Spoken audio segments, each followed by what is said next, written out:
Hello and welcome to the Sports Update. Before we take a look at this week's scores, we had some current and former Mustang athletes who received some outstanding athletic awards. Current seniors Joey Steves and Megan Olbreys were named to the Massachusetts Basketball Coaches Association Division II All-Senior Team, and Megan was also named the MBCA's Division II Player of the Year. Congrats to both Joey and Megan. In alumni news, a pair of brothers are tearing up the baseball field for their respective colleges.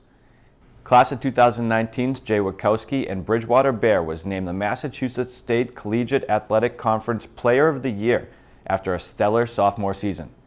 And younger brother, Robbie Wachowski, NHS Class of 2021 and freshman at Endicott College, was named third team All-Conference for the Commonwealth Coast Conference. Congrats to both Jay and Robbie on great seasons. Both of their teams have qualified for the Division III National Tournament and have also been placed in the same region, so stay tuned to next week's sports report to see if they face off against each other. Also, more alumni news. Class of 2021's Caroline Davey and her Stonehill women's lacrosse team was recently eliminated in the quarterfinals of the Division II National Tournament against Adelphi College by a score of 13-11. Caroline appeared in all 21 of the Skyhawks games this year, netting 5 goals in her freshman year. Now we're going to take a look at some of the scores at the high school. Baseball split a pair of games this week, starting with an offensive explosion on Monday. Kevin Broderick, Jonathan Demaray, Joey Steves, Sean Dittmeyer, Brian Mateer, and Miles Kidd all had multiple hits in the game, but the star of the game was senior captain George Tolman, who went 4 for 4 with the grand slam. The Mustangs came away with a 17-5 win. Then on Wednesday, the boys traveled to Westwood to take on the Wolverines. Norwood had the lead going into the bottom of the 7th inning, but Westwood plated 3 runs late to take the 6-5 walk-off win. Boys tennis had 2 tough Tri-Valley opponents this week, starting with a 4-1 loss over Ashland and then a 4-1 loss over Westwood. Girls tennis had a busy week, starting with a 3-2 win over Ashland, revenging a straight sets loss earlier this year. Then it was a 3-2 loss over highly ranked Dover Sherborne and a straight sets loss to Westwood. The Deadwood boys lacrosse team got back on the winning track this week with an 8-4 win over Ashland. Norwood senior Jack Curran had a great game in net. Then on Tuesday, they traveled to Milton and came away with a 13-8 win. It was a great performance after dropping an overtime heartbreaker to the Wildcats earlier this season. Softball had a busy week with 3 road games in a row, starting with Ashland on Monday. Senior Jenna Costa had a great game at the plate, and Kayla Reed shined defensively in the 13-4 win. Then on Tuesday, the Bats were alive, scoring a season-high 23 runs in a 23-2 crushing of Dover Sherborne.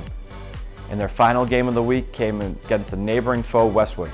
It was a really close game throughout, but Westwood squeaked out the 3-2 win in 8 innings. In track, the TVL hosted their league meet this past week, and there were some strong performances by the Mustang runners. Let's take a look at some of their finishes. Dylan O'Brien, 3rd in the 800. Dylan Hamway, 3rd in the mile. Isaiah Groupie, 3rd in the 100 meter. And the 4x100 team of Isaiah Groupie, Elias West, Jordan Woodley, and Eric Wally finished 3rd.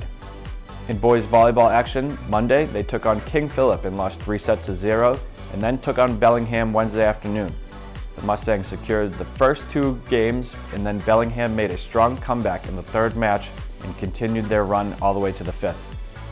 Seniors Matt Alds and Corbin McQuirk were aggressive in the front row, securing several points for the Mustangs. Senior Pawan Tamang led the back row, making dig after dig, setting up the front row for success. In the end, the boys lost by 2 points in the 5th set after a competitive match. And finally, girls lacrosse started off the week with a huge win over Milford. The girls got out early, scoring the first 3 goals of the game. From there, it was back and forth action as both teams traded goals.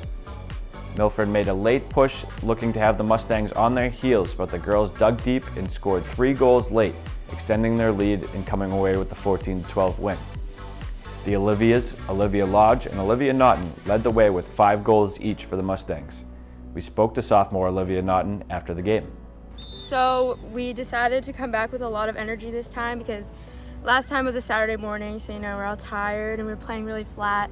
But this game we came with a lot of energy, and although at sometimes we did get flat, we really pulled through and we pushed the ball when we needed to, and our defense really stepped up and the transitions were really clean. And it was pretty close in that second half. Talk us through the end of the game. So the end of the game, it's getting close, and then we just turned it on. You know, we brought out our like third level of energy, and we really just pushed it as hard as we could, and we brought it back. Great win, girls. And now we are officially entering the last week of the regular season, and let's take a look at how some of the Mustang teams are standing in the power rankings. Baseball is sitting at number 16. Girls lacrosse is currently in the tourney at number 28. Boys lacrosse, who remember is now Division I due to their co-op, is just in the tourney at number 30. On the outside looking in is volleyball at number 35 and softball at number 41.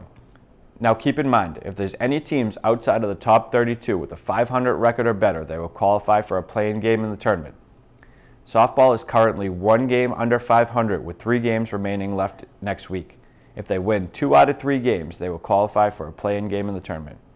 Well, that's all for sports this week. We have a very busy broadcast schedule next week. Monday, we have live Senior Day coverage for boys lax at 3:45 and boys volleyball at 4. Wednesday, we will be live for varsity and JV boys lacrosse starting at 3:45. Thursday night, we will be live from the Balch Field for baseball against rival Walpole. And finally, we have Senior Day coverage for softball live from the Cleveland Field Friday at 4. Tune into the NCM Community Channel for the coverage.